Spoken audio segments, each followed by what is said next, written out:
Onam exam നമ്മളെല്ലാവരും expect ചെയ്ത പോലെ തന്നെ നമ്മുടെ ക്വസ്റ്റ്യൻ പാറ്റേണിലൊക്കെ കുറേ മാറ്റങ്ങൾ ഉണ്ടായിട്ടുണ്ടായിരുന്നു അല്ലേ? അപ്പോൾ കുറേ പേർക്ക് വിചാരിച്ച പോലെ നല്ലൊരു മാർക്ക് സ്കോർ ചെയ്യാൻ വേണ്ടി പറ്റിയിട്ടുണ്ടായിരിക്കില്ല. പക്ഷേ കഴിഞ്ഞ കാര്യങ്ങളൊന്ന് ആലോചിച്ച് എൻ്റെ കുട്ടികൾ ആരും വിഷമിക്കേണ്ട ഒരു ആവശ്യമില്ല. ഇനി നമ്മൾ വാട്ട്സ് നെക്സ്റ്റ്, ഇനി അടുത്ത് നമുക്ക് ഫേസ് ചെയ്യാനുള്ളത് നമ്മുടെ ക്രിസ്മസ് എക്സാം ആണ് അല്ലേ? അപ്പോൾ നമ്മുടെ പാറ്റേൺ ഒക്കെ മാറിയ സ്ഥിതിക്ക് ക്രിസ്മസ് എക്സാമും നിങ്ങൾക്ക് കുറച്ച് ഹൈ ലെവൽ ഓഫ് ക്വസ്റ്റ്യൻസ് ഒക്കെ എക്സ്പെക്ട് ചെയ്യാം. അപ്പോൾ അതിന് വേണ്ടിയിട്ട് എൻ്റെ മക്കൾ ചെയ്യേണ്ട കാര്യം എന്താണ്? കോൺസെപ്റ്റ് ക്രിസ്റ്റൽ ക്ലിയർ ആയിട്ട് പഠിക്കുക എന്നുള്ള കാര്യമാണ്. ഇപ്പോൾ നിങ്ങൾ കോൺസെപ്റ്റ് ഒക്കെ ക്രിസ്റ്റൽ ക്ലിയർ ആയിട്ട് പഠിച്ചു കഴിഞ്ഞാൽ നിങ്ങൾക്ക് ഓരോ ക്വസ്റ്റ്യൻസിനെയും കാറ്റഗറൈസ് ചെയ്യേണ്ട ഒരു ആവശ്യം വരില്ല.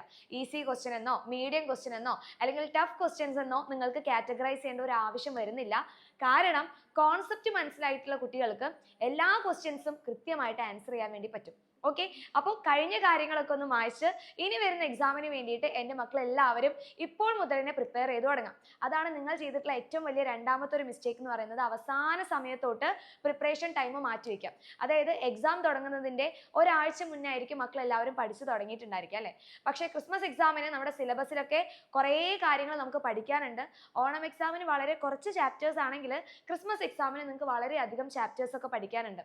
അപ്പോൾ അതിന് വേണ്ടിയിട്ട് ഇപ്പോൾ മുതൽ തന്നെ എന്ത് ചെയ്യണം? പഠിച്ചു തുടങ്ങണം. പയ്യെ തിന്നാൽ പനയും തിന്നാന്നല്ലേ പറയാ. അപ്പോൾ അതുകൊണ്ട് ഇപ്പോൾ കുറച്ച് കാര്യങ്ങൾ പഠിച്ചു കഴിഞ്ഞാൽ അവസാന സമയത്ത് നിങ്ങൾക്ക് ആർക്കും ഒരു ബുദ്ധിമുട്ടായിട്ട് തോന്നുന്നില്ല. അപ്പോൾ ഇപ്പോൾ നിങ്ങൾക്ക് നമ്മുടെ ഈ ഒരു ചാനൽ നോക്കിക്കഴിഞ്ഞാൽ നിങ്ങൾക്ക് വേണ്ടിയിട്ടുള്ള ലൈവ് ക്ലാസ്സസ് ആയി കഴിഞ്ഞാലും എക്സ്ട്രാ വീഡിയോസ് ആയി കഴിഞ്ഞാലും എല്ലാം അവൈലബിൾ ആണ്. അപ്പോൾ അതൊക്കെ എന്ത് ചെയ്യണം? കൃത്യമായിട്ട് മക്കൾ കറക്റ്റ് ആയിട്ട് ഫോളോ ചെയ്യാം.